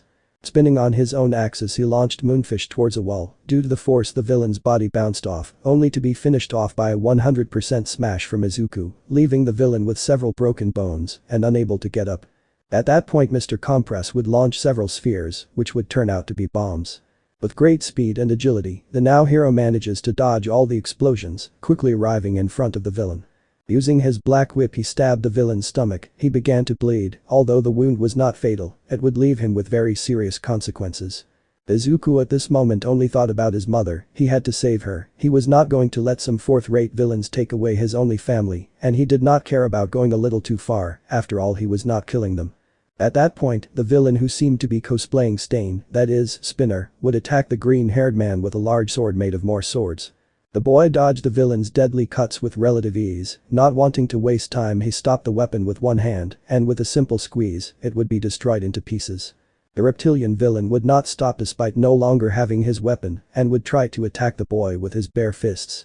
Izuku would stop both fists without any problem. He would concentrate a small part of one for all in his right knee and give him a strong blow in the middle of the stomach, knocking out his air. Not satisfied with it, he gave him another blow in the face, knocking out several of his teeth to make sure that he would not bother him anymore. He grabbed him by the neck and slammed him with great force against the ground, leaving him buried in a small crater. The villain was already unconscious and therefore out of combat, with a trickle of blood coming out of his mouth. Izuku's cold gaze fell on Muscular, who was looking at him with a big sadistic and insane smile. The villain with a battle cry launched himself to attack the new hero. He launched a strong blow with his arm covered in muscle fibers, however the freckled man dodged the blow without problems. Izuku, using his black whip, gave a powerful blow to Muscular's face, causing him to take a couple of steps back, however this did not stop the villain. The man was about to attack when suddenly he felt a hoarse pain in his stomach. Looking down, he was met with the horrifying sight of Izuku's fist stuck almost grotesquely in his stomach. The boy's fist was practically buried in the blonde's stomach. It looked like he had even touched an organ. As a muscular response, he gave a loud cry of pain, which began to cover both of his arms with many muscle fibers, while at the same time his torso was also surrounded by these same fibers. The villain gave Izuku a strong headbutt, managing to stun him a little. Taking advantage of this, he gave him a powerful blow that destroyed his nose. The young hero was forced to separate from the villain while his nose regenerated. "I'll kill you, son of a hitch," the villain screamed in total fury, while many muscle fibers surrounded his legs. The boy's gaze turned grim. He wasn't going to waste any more time. "You're going to regret saying those words," he exclaimed in a somber tone. That's when Black Whip stepped in. "I hope you'll help him test out my new technique," the green-haired man said as Black Whip began to cover his fists and feet, while small spikes appeared. "Black Whip, Versalite style," he shouted as he launched an attack against Muscular. The villain tried to attack the green-haired man with a brutal charge, however he managed to stop the man's advance with both hands and had to bury his feet in the ground even though he was still dragged by force. Izuku gave a powerful hook to the villain's jaw, managing to knock out a tooth. Not stopping there, he grabbed him by the hair and gave him a powerful blow with his knee across his horrible face, destroying his nose, causing blood to start gushing out. The boy swept his leg, causing Muscular to lose his balance. Taking advantage of this, he applied an arm lock, throwing him to the ground. Letting himself be carried away by fury and adrenaline, he grabbed Muscular by the neck and began to strangle him, not letting him breathe. Deciding to end the fight once and for all, he began to channel even more energy from One for All, more specifically going further, beyond 100%. Izuku was now using 120%. Due to the power he was using, his body began to give off a huge amount of green rays. With his fists and feet surrounded by the black whip, he gave a devastating blow to his enemy's stomach, causing him to spit out a large amount of blood. After this blow, he had to dodge an attack from Muscular, taking advantage of this to grab his right arm, which was the one he had attacked him with, and with pure brute force, he broke it with a knee. Izuku then began to deliver a tremendous shower of blows all over the blonde villain's body. The kick ended up breaking several of his ribs, which most likely pierced some organ. The blow to the face ended up breaking the jaw in two. The kick to the legs ended up breaking his left leg. Within seconds, Muscular was unconscious on the ground with many broken bones, most likely damaged internal organs, many bruises, and he was bleeding heavily. The freckled man looked at Muscular's unconscious body with the same disgust that your eye would give to a piece of shit, then walked away. The boy's cold gaze fell on the last villain, 𝙤𝙖𝙪, who looked at the green-haired man with a look of indifference and boredom. "Are you done with your tantrum?" the white-haired boy asked, bored. Izuku just stared coldly at the pyromaniac villain in front of him. "Tell me where my mother is and I promise I won't hurt you," the boy ordered coldly. The only response he received was a gigantic blue flame all over his body. Putting his arms in an X shape, he began to slowly advance through the flame. The pain of the fire against his skin and flesh was horrible. His skin burned with every step he took. His skin felt like it was going to melt at any moment. He felt like his eyes were melting, leaving him blind, but he didn't care. Despite the pain. Despite not being able to see. He continued to advance through that powerful blue flame. There was no longer even skin or flesh on his arms, there were only bones and a couple of nerves, which somehow moved. Her green hair had been burned, and parts of her skull could be seen on her head due to the immense heat of the flames. Finally, after a few agonizing seconds that seemed like centuries, Izuku managed to get in front of 𝙤𝙖𝙪. One of his skeletal arms came out of the blue fire and grabbed the villain by the neck with great force, preventing him from breathing. Unable to breathe, 𝙤𝙖𝙪 had no choice but to stop his attack. When the flames dissipated, Izuku's face could be seen. It was completely deformed and practically charred. The boy's face was burned to the point that his skull could be seen, his brains were empty because his eyes had melted, and his teeth and jaw were exposed. The white-haired villain watched in amazement as small green rays surrounded the boy's wounds. For a whole minute, Izuku's body remained motionless like a statue, as his regeneration healed his wounds at great speed. After a minute, all of the green-haired man's wounds and burns had completely healed, his eyes, his skin, his flesh, everything had been healed, he didn't have even a miserable scar. With his face finally reconstructed, he looked at 𝙤𝙧 with a cold gaze. "Where is my mother? Tell me now," the freckled man ordered angrily. The white-haired man simply smiled mockingly. This simple action infuriated the boy even more, who began to tighten his grip around the villain's neck even more. "My patience is running out, 𝙤𝙧 Todoroki," he warned as his fury only increased. The firstborn Todoroki slowly raised his hand, pointing at the wall at the back of the place, without erasing his mocking smile. In a quick movement, Izuku slammed the villain's head into the ground, leaving him unconscious, and to make sure he wouldn't get up, using his Kagyun he stabbed both of his legs, preventing him from moving if he ever woke up. Without wasting time, Izuku destroyed the entire wall with a smash. Destroying it revealed an entire hidden room. It was quite large, maybe larger than the workshop itself. Apart from being very dark, how it was possible, he didn't know and he didn't care at that moment. The boy was about to scream when a very familiar voice stopped him. "You finally arrived, Midoriya." From the darkness emerged Monoma with a large arrogant smile as he looked at the hero. "It's a surprise, you arrived before your time ran out, congratulations," he exclaimed with false happiness. However, the blonde's voice turned dark and gloomy. Suddenly the lights of the place turned on, revealing a green-haired woman in the middle of the room. Izuku, seeing her, felt for a second as if his body was filled with happiness and hope. However, that didn't last long. Izuku opened his eyes in horror as he saw that beneath his mother was a huge puddle of a crimson liquid that he instantly recognized as blood. Suddenly he felt as if his whole world was falling apart. He stopped hearing everything around him. With great fear in his being he began to walk with trembling legs towards his mother. "Mom? You're okay, right? It's just a small wound, hold on. I'll take you to the hospital right away. You'll be okay. Just. Please. Don't die." The boy's voice was completely filled with fear and desperation. These feelings only increased the closer he got to his mother. In the warehouse the only thing that could be heard was the sound of the desperate boy's footsteps. The sound of his walking echoed in the abandoned place, all while Monoma looked at the green-haired man with a mocking and arrogant smile. Finally Izuku arrived where his mother's body was, he took her in his arms gently, not wanting to hurt her. There he saw it. The bullet wound was in the middle of the woman's forehead, blood was coming out of the wound and falling to the cold ground. Suddenly a tear froze on the woman's face, near her left eye, the tear slid down the corpse's cheek, it seemed as if the dead woman was crying. The tear was Izuku's, I could feel it. Her mother's body was extremely cold. With his trembling hand he tried to feel her pulse, in a vain and desperate attempt to see if she was really dead. Nothing. There was no pulse, his heart was not beating. She opened her eyes in shock as rivers of tears flowed from her eyes. His mother. His only family. She was dead. He was gone. And he wasn't there to protect her. I promised her. The boy said, still crying, I told her that I would protect her. And I had to protect her. That's a shame, Midoriya. Monoma commented mockingly as he pulled out a firearm, a simple pistol, one of those that police always use. I know I told you you had 10 minutes to save her. But I actually lied to you.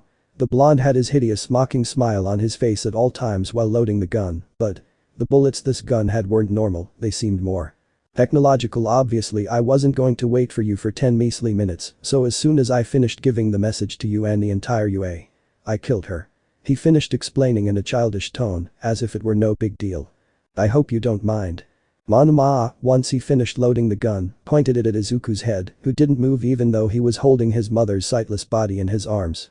Without a second's hesitation, the villain pulled the trigger, shooting an unprotected Izuku right in the head. The bullet embedded itself in the green-haired man's skull, and without delay the blood began to flow like a waterfall. Alright, job done. Monoma said, turning around without even bothering to look at the green-haired boy's body.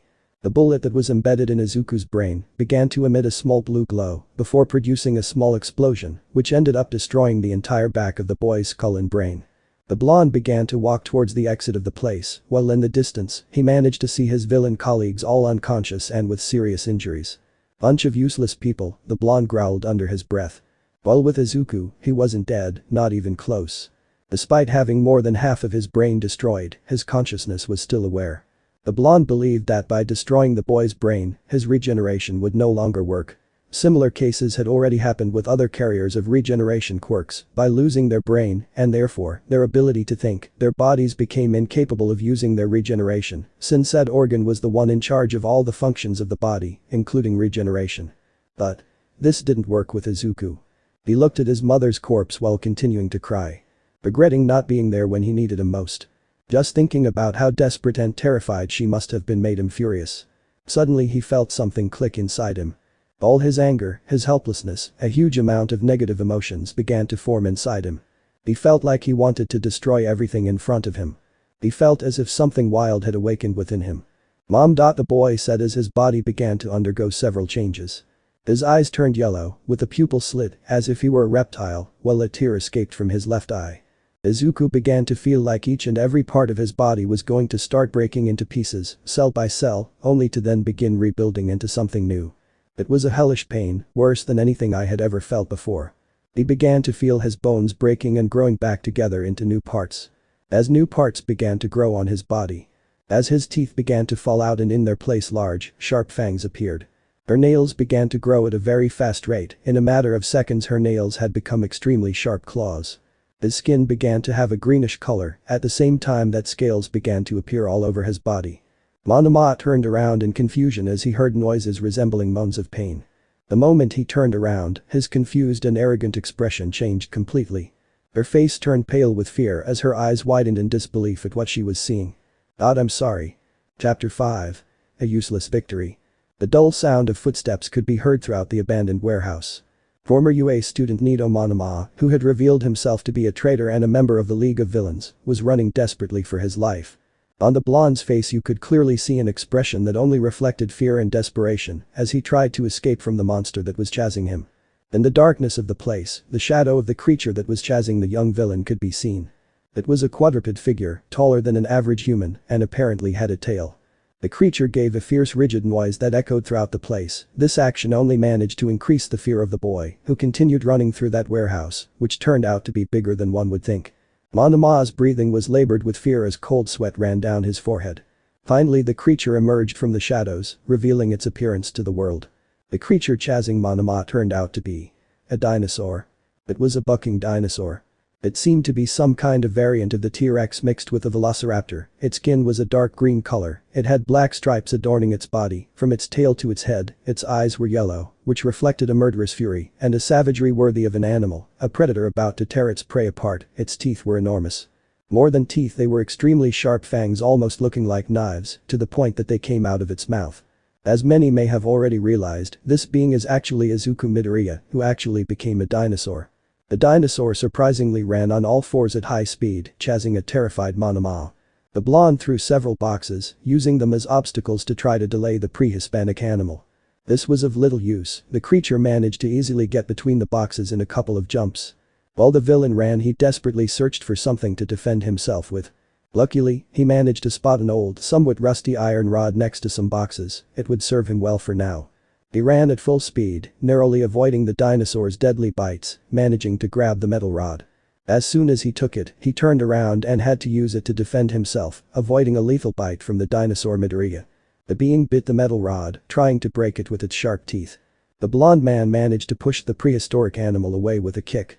He would not hesitate for a second and would deliver a strong blow with a stick to the dinosaur's face, leaving it stunned. After this, he would deliver another blow, and then another. After receiving the last blow, the dinosaur fell to the ground unconscious with a thud. The blonde panted as he calmed down, not taking his eyes off the unconscious reptile. Once he managed to calm down, he let go of the metal rod, while a superior smile appeared on his face. "Ahaha, in the end you did not turn out to be that big thing, you damn phenomenon," the villain laughed arrogantly, looking at his apparently defeated enemy. The blonde would manage to calm his sickly happiness and try to process what had just happened. How the hell did that idiot 𝙬𝙪𝙨𝙪 turn into a bucking dinosaur? Is this a new quirk? Monoma wondered, trying to find the reason for his enemy's recent transformation. I guess it doesn't matter now, the best thing would be to copy his quirk and give him the finishing blow. The boy exclaimed seriously. Little by little Monoma approached the unconscious body of the dinosaur. He was about to touch his head, however, without the blonde realizing it, the dinosaur raised its tail. Monoma instinctively turned around, only to see nothing. Without the blonde noticing, the reptile opened his eyes, staring at him. At the same time a malicious smile formed on his face. The dinosaur was not actually unconscious. Monoma, seeing nothing, turned his gaze towards the apparently unconscious reptile. He would slowly approach again, about to touch it, however, again he felt as if something was behind him. He immediately turned around only to open his eyes in fear as he saw the reptile's tail moving, implying that it was actually awake and he was less than a meter away. In a quick movement the dinosaur would open its jaw and sink its sharp fangs into Monoma's right arm. The blonde would let out a terrifying cry of pain as he felt the beast's teeth pierce and tear his flesh. The dinosaur would stand up, still holding Monoma by the arm with its lethal bite. Using its arms it would dig its claws into his legs with pure brute force, and in a barbaric act, it would tear off the blonde's right arm with one bite. The dinosaur, not satisfied with this, would treat the blonde's severed arm without even chewing. Monoma for his part was writhing in pain on the ground as he screamed in pure agony at the loss of his arm. Blood was gushing out from where his limb once was.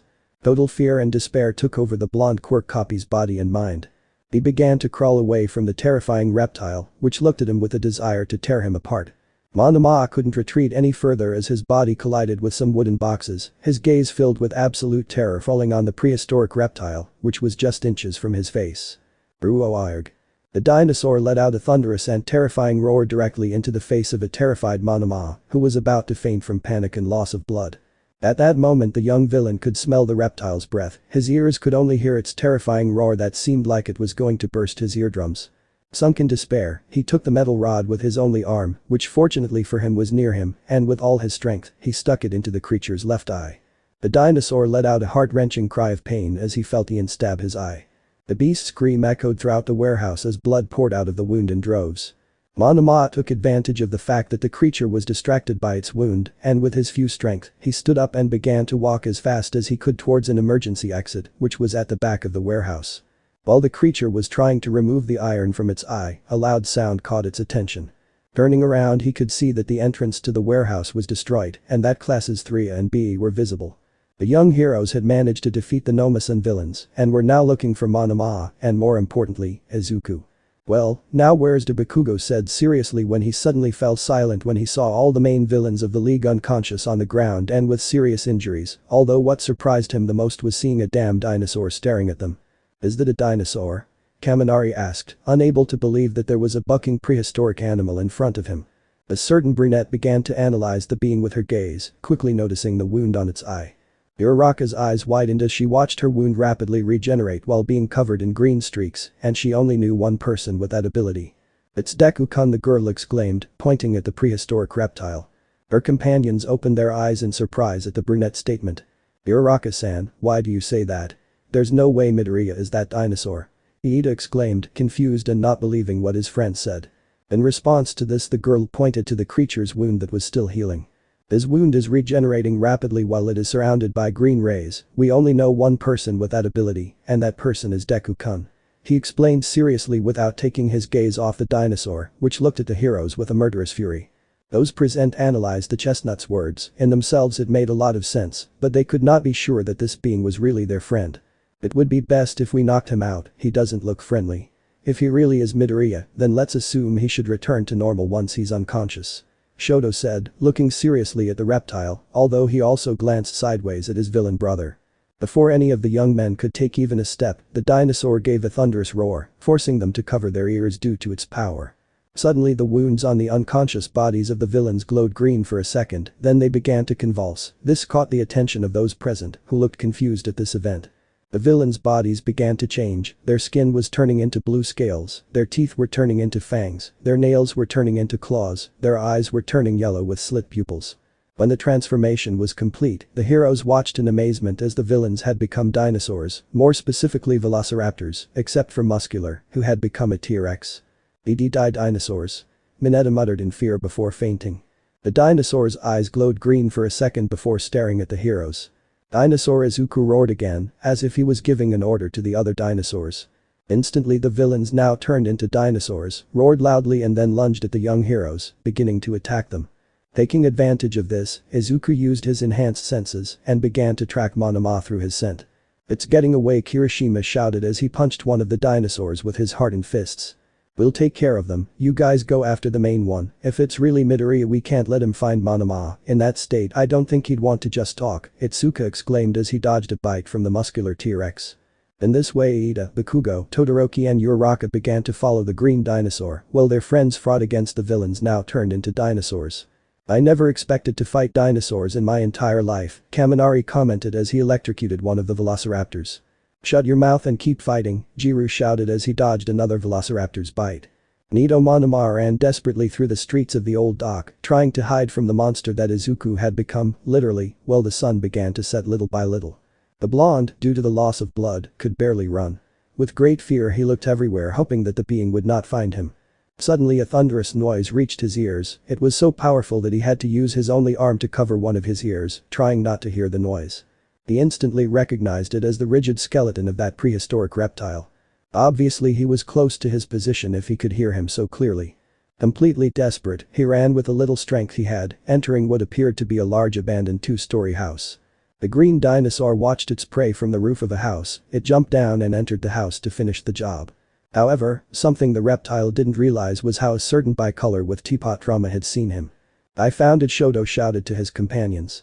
Meanwhile, inside the house Monoma was desperately looking for a place to hide, he knew that the dinosaur should not be too far from his position. The blonde heard someone enter the place, a stiff confirmed that it was the dinosaur. He had quickly hidden himself behind a medium-sized box, while praying to all the deities that that monster would not find him. The dinosaur Izuku began to slowly approach Monoma's position, he was using his great sense of smell to track his prey. Once right next to the box, he jumped to the side where Monoma was supposedly while roaring. To the dinosaur's surprise Monoma was not there, although he must have been close since he smelled him. The blonde has moved stealthily to the opposite side of the box, making sure his pursuer won't find him. The young man tried with all his might not to make any kind of sound so that the prehistoric reptile wouldn't find him, and apparently it was working, since it couldn't find him. "They should be around here." Iida said as he entered the place accompanied by Uraraka, Shoto and Bakugo. Immediately they looked at Monoma and the dinosaur. Before anyone could say anything, the reptile roared ferociously upon detecting the presence of the heroes. Monoma took advantage of this and ran towards some stairs that led to the second floor of the place.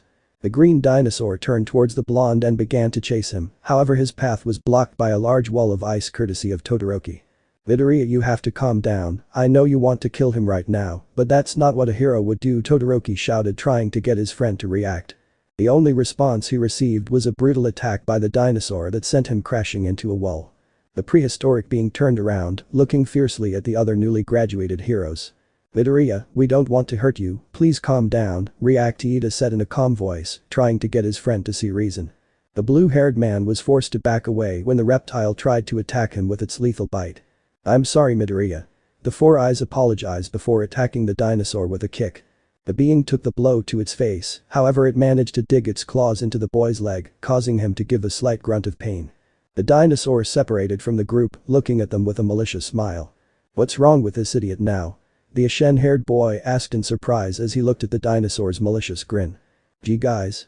Iida called to his friends, they turned around and watched in shock as the blue-haired boy's appearance began to change little by little, scaly skin, fangs, sharp claws, eyes with slanted pupils. Yes, Iida was turning into a dinosaur. What is this, what's happening? He asked desperately as the transformation accelerated. After a few seconds Iida had completely become a dinosaur, and yes, it was a velociraptor. The now dinosaur looked at his companions with a fierce look that delayed fury. Iida-kun, calm down, you must endure whatever happened to you. Uraraka said as she took a couple of steps back. Alright, we have a problem. Bakugo said, looking at the dinosaur Iida. He turned around and saw how Todoroki was barely getting away from the wall with a few wounds. Alright, we have two problems. This time he noticed how the dinosaur Izuku had disappeared. We have a lot of problems. While the young heroes faced a transformed Iida, trying not to hurt him, the dinosaur Izuku had managed to find Monoma's scent and was currently hot on his heels. The blonde was walking down one of the house's hallways, his blood loss was beginning to take its toll, his head was spinning, and he felt like he would faint at any moment, however fear and adrenaline kept him conscious. Suddenly the sound of a growl worthy of a beast reached the boy's ears, causing his skin to freeze. Turning around quickly he watched in horror as the green dinosaur made an appearance, staring at him ferociously. I curse my luck, the villain growled under his breath as he ran back down the hall, escaping the prehistoric creature. The green being began to chase Monoma, however due to his size he could barely move in the closed space of the hallway. This gave the blonde the opportunity to lock himself in a room and block the door with a chair and some furniture, which he could barely move with his little strength and only arm. The dinosaur would try to enter, however, due to its short arms it could not destroy the door. Suddenly a moment of light hits the reptile's face, which turned its head watching through a window as the sun sets on the horizon, giving way to the cold and dark night.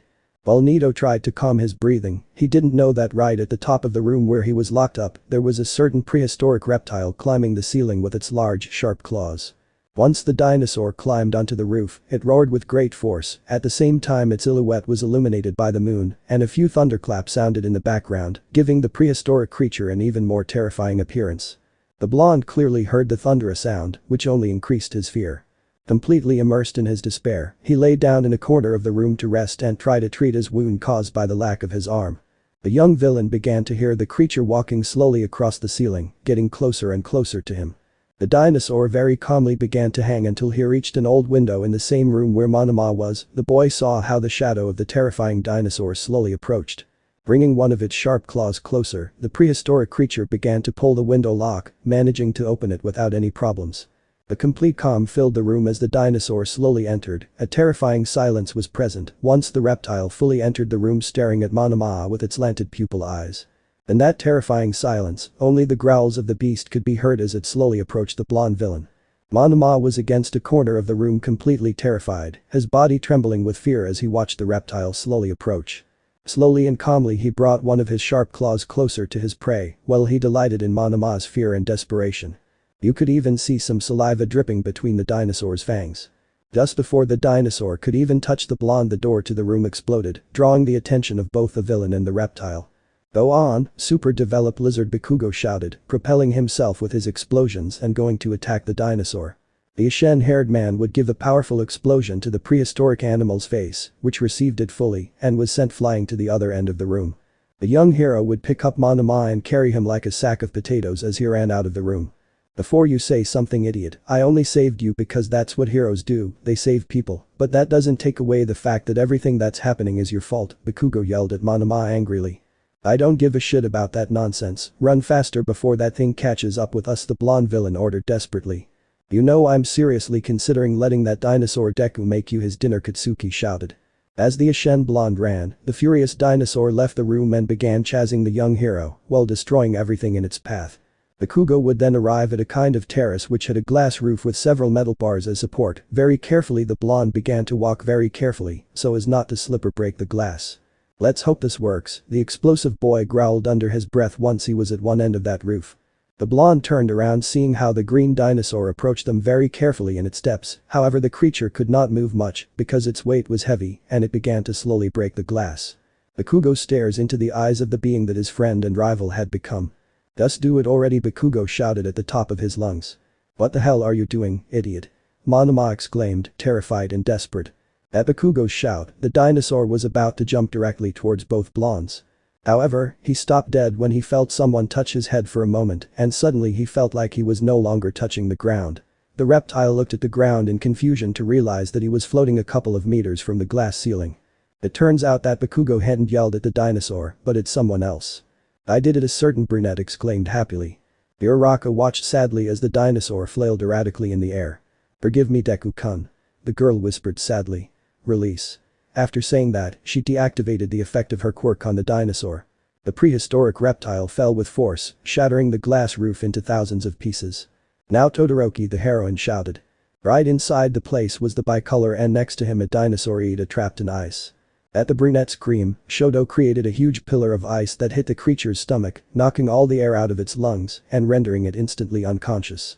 The dinosaur, after receiving that powerful blow, fell to the ground with a thud. Little by little his appearance changed until he became again the Izuku Midoriya that everyone knows. But not only that, Iida also transformed back into a human. The same thing happened to the dinosaur villains, who had been defeated by the young heroes. It's over. Uraraka said, breathing heavily and looking sadly and worriedly at the green-haired boy's unconscious body. Chapter 6. The Curse of the Immortal. The sun's rays filtered through the window, hitting a boy with green hair and 4 freckles on each cheek full in the face. Izuku Midoriya, feeling the annoyance in his eyes, began to wake up little by little. His head hurt like hell, he felt as if he had run for hours without resting, apart from having his whole body numb for a few seconds, although thanks to his adaptation and evolution, this disappeared almost immediately. The boy looked at where he was, noticing that he was in a hospital room. He hadn't been in a hospital since he had obtained his immortality, so it was very strange for him to suddenly wake up in one. He lay down on the stretcher, deciding to wait until someone came. After a few minutes, he heard the door to the room open and a round-faced brunette came in. Uraraka was surprised to see her green-haired friend awake. She immediately launched herself at him and wrapped him in a big hug. It's so good that you're awake, Deku-kun, the brunette exclaimed happily, still hugging her friend, while she had a huge smile full of happiness and relief on her face. I'm glad to see you too, Uraraka-san. Izuku reciprocated his friend's hug as she had a slight smile on her face. After a few seconds, both young people separated and Uraraka put on a more serious expression, but one that still reflected concern. Are you okay, Deku-kun? You went through something very intense, she said, trying to soften her words a little. Izuku looked at the girl in confusion. Suddenly a great wave of memories hit his mind, and they weren't very pretty, to say the least. In those memories one stood out among all. It was the memory of him holding his dead mother in his arms while she cried. The last thing he remembered were grunts and roars, and after that, nothing. The boy opened his eyes in horror as he remembered his dead mother. Tears began to flow from his eyes with no intention of stopping. Uraraka saw this and hugged her friend. It's okay, you're not happy, the brunette said in a soft tone. Izuku couldn't take it anymore and broke down, crying uncontrollably while Uraraka continued to hug him. The green-haired boy hadn't cried like this in years, but at this moment he couldn't stop all his sadness and pain from taking over him. The girl simply didn't say anything and let her friend finish venting. After a few minutes Izuku stopped crying, his eyes slightly red from crying. Are you feeling better? I asked in a gentle voice. Yes. Thank you. She thanked him, looking at her friend. And? What happened to Monoma? The boy's gaze had turned cold and his voice was filled with hatred at the moment he said that name. We managed to capture Monoma along with the members of the League of Villains, who are in Tartaros. In Monama's case it's different, since he hasn't reached the age of majority yet, he'll be locked up in a reformatory until he reaches the age of majority, and they can transfer him to Tartaros, where he'll spend the rest of his life. Ochako explained seriously. Izuku would be lying if he said he wasn't glad to know that his mother's killer at least ended up in jail for the rest of his life. I understand. I must say that it is good news, but what exactly happened? The last thing I remember was my mother dying, and after that everything is blank. Izuku was confused, not knowing what exactly happened. Uraraka explained everything she knew about it. She explained how when they arrived they found him transformed into a kind of dinosaur, apart from the fact that he also transformed the members of the League into dinosaurs, and also Iida himself. She also told him that once they left him unconscious, both he and the others returned to normal. This revelation surprised the green hair a lot. Was it one of the quirks of one of the predecessors of One for All? It was most likely, but that could wait. After that, Midoriya was discharged and managed to leave the hospital. His expression showed seriousness and enormous sadness, apart from the fact that he was accompanied by his brunette friend, who looked at him sadly. The memory of his mother's lifeless corpse was still present in his mind. He could still see her hand stained by the blood coming out of her forehead. Izuku had to bite his lip hard to stop a couple of tears from falling.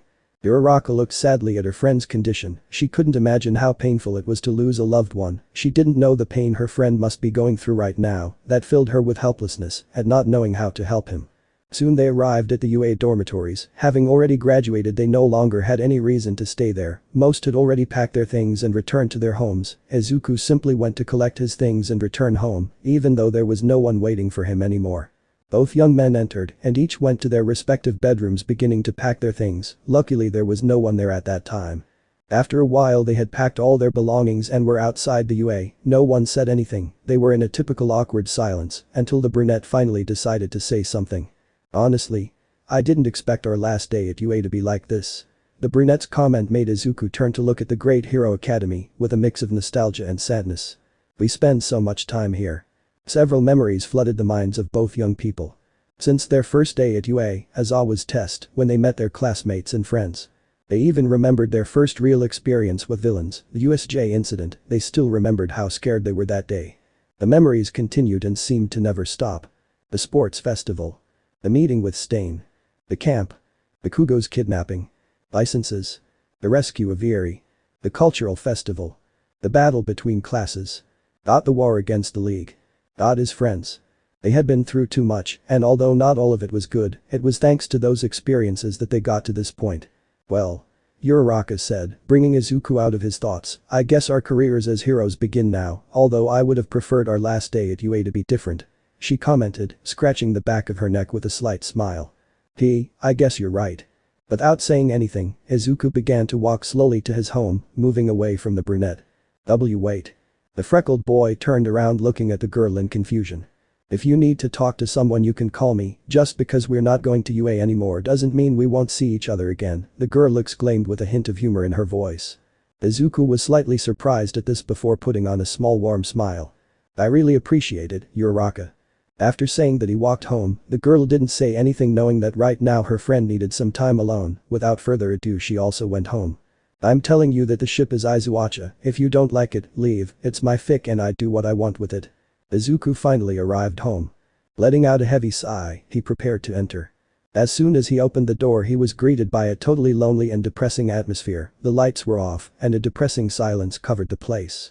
She found it hard to believe that this was her home, this depressing place where her mother used to live. Before, every time he came to visit her, he was greeted by her. The simple fact that he would never see her again destroyed him inside. Without further ado, he left his things there without even arranging them and began to walk around the place, seeing how lonely and depressing it looked. Without realizing it, he ended up arriving at his mother's room. Upon entering, he could see a framed photo of him and his mother on a nightstand. It was from when he was still a child. They were both smiling at the camera with all the happiness in the world. Without realizing it, a tear escaped from his eye and fell on the photo, more specifically on Inko's photo. At that moment he couldn't help but think that he was going back to being the same crybaby as before, but who wouldn't cry at the death of a loved one, especially if it was a mother? At least I'll be able to see her again when I die, he said without even thinking. Izuku, realizing what he had said, opened his eyes in horror. I'll be able to see her when I die. When I die. When I die. Izuku's hand began to shake as his gaze turned to panic and despair. The boy left the photo in its place and grabbed his phone as quickly as he could, dialing a specific number. "Hello?" a man's voice asked on the other end. "Professor Shield, I need to meet with you as soon as possible, I need to talk to you as soon as possible." Izuku quickly explained without losing his look of despair. "Midoriya, what's wrong? Does this have to do with your mother?" the brown-haired man asked, confused. "There's no time. I need you to clarify a few doubts for me and I want you to tell me in person," he said, almost shouting. His desperation was such that he didn't even bother to measure his tone of voice. "Okay Midoriya-san, come to my lab in an hour." As soon as he finished saying that, the green-haired boy cut the call. He still had that look of terror and despair on his face, which seemed like it was not going to go away. "I hope my suspicions are wrong," she mentally prayed in fear. After an hour Izuku was already in the scientist's laboratory, who looked at him confused. "So Midoriya, what was the question you wanted to ask me so insistently?" the man asked seriously and confused. The boy was a little nervous, but he still spoke. "Well, I wanted to know if I can die. A deathly silence filled the entire room. David Shield was stupefied by what Izuku said, he was not expecting that question at all. "See, can I know why you asked that?" the brunette insisted on knowing with a somewhat worried look. Letting out a heavy sigh, the freckled man prepared to speak and explain everything to the scientist. "As you may have already heard, my mother was murdered by the UA traitor. Shortly after, that question came to my mind, so I want you to answer me, can I die?" I explained with total seriousness, but inside I was terrified of the answer I might receive. The scientist remained silent for a few seconds while he thought about what answer to give the boy. For his part, those seconds seemed like an eternity to the green-haired man. "I honestly don't know," the scientist said simply, trying to make the news less of a burden for the boy. Izuku opened his eyes in a mix of horror and surprise. "Why, how come you don't know? Can't you run some tests, a blood test, a quirk test or something?" Desperation and fear began to cloud the young hero's mind. "Midoriya understands, what you have is not a simple common regeneration quirk. It is true that you have very good regeneration, but this goes beyond, much beyond. You not only regenerate, you evolve, you adapt. Thanks to this I could not say with certainty that you can die, it depends on the limit of your reactive evolution capacity. If you continue evolving you will reach a point where you will not be able to die, and as if this were not enough, my analyses detected the energy of one for all in your cells, which means that your regeneration works at a cellular level. I would even dare to say that you could regenerate from a single cell. What's more, I would not be surprised by the fact that you could not age." The scientist finished explaining with a totally serious voice. For those who didn't understand, Izuku is, in short, like Doomsday, he adapts by being practically immortal. The boy's expression was priceless right now, his mind had gone completely blank, the fact that he would never die before seemed incredible to him, great in fact, but with the recent death of his mother and the answers that the scientist had given him, it now seemed to him the most horrible power that could exist. There must be something I can do. If I can't die, that means I'll have to watch my friends die. I don't want that, I don't want to be immortal, he exclaimed loudly and in desperation. David Shield looked at the boy with sadness and compassion. "I'm sorry to tell you that it's better for you to remain immortal." Izuku opened his eyes in surprise at the scientist's comment. "Why should I remain immortal? I don't want to live forever and watch everyone around me die," the freckled man shouted angrily. "I'm sorry to tell you, but I think it's best for you to remain immortal. Shigaraki is still on the loose, growing stronger and stronger, and your immortality could be essential to defeat him if he appears again. If you return to how you were before, we would lose a great advantage against him," the scientist explained seriously. If Izuku wasn't already totally surprised before, well, he was now. But I. The freckled man didn't know what to say. David was right, his immortality was his best weapon in case tomorrow returned. "Thanks for the help, Professor Shield." Without saying another word the boy left the laboratory, leaving the scientist. Izuku walked through the streets of the city with a look full of sadness and helplessness on his face. He knew that David Shield was right, but if he continued to adapt and evolve, what guaranteed that he could return to normal?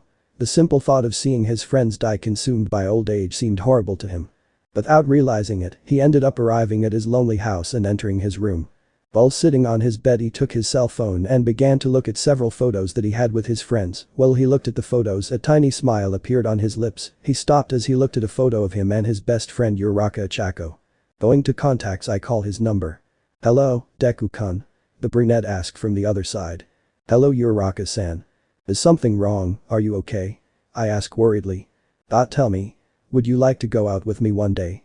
Let me know in the comments below if you guys want the next part. Also check out my other video that has been shown and left. Thank you for watching. If you enjoyed this video please like and share this video. And have a fantastic day. Bye.